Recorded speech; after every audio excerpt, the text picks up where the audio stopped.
Wow! Onion dosa. My choice is always onion dosa. Vegetable dosa. It's my choice. Podi dosa. My choice is podi dosa. Wow! Masala dosa.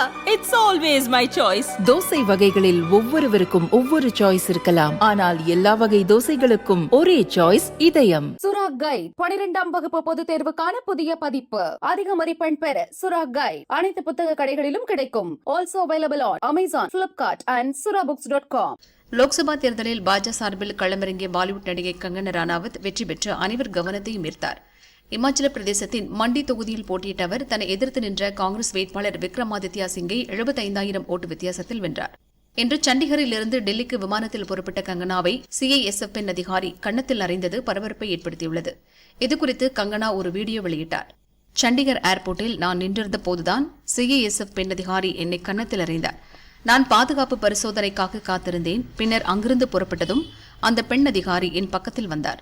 என்னை தாக்கி வாக்குவாதத்தில் ஈடுபட்டார். எதற்காக இப்படி செய்கிறீர்கள் என்று கேட்டேன். நான் விவசாயிகளுக்கு ஆதரவானவள் என்று அந்த அதிகாரி சொன்னார். நான் இப்போது பாதுகாப்பாக இருக்கிறேன். எனக்கு ஒரு கவலைதான், இப்படி பஞ்சாபில் அதிகரிக்கும் பயங்கரவாதம் வன்முறையை எப்படி கையாளுவது என்பதுதான் என்று கங்கனா கூறினார். விமானம் டெல்லி வந்ததும் CISF இயக்குநர் ஜெனரல் நினா சிங்கை சந்தித்து நடந்த விவரங்களை கூறினார். சண்டிகர் ஏர்போர்ட் சம்பவம் குறித்து விசாரிக்க மூத்த அதிகாரி தலைமையில் குழு அமைக்கப்பட்டது. கங்கனாவை தாக்கியது குல்விந்தர் கவுர் என்பது தெரியவந்தது. அவரை உடனடியாக CISF சஸ்பெண்ட் செய்தது. லோக்கல் போலீசிலும் அவர் மீது புகார் கொடுத்தது. இதற்கிடையே சண்டிகர் ஏர்போர்ட்டில் கங்கனாவிடம் குல்விந்தர் ஆவேசத்துடன் பேசும் வீடியோ காட்சி வெளியாகியுள்ளது.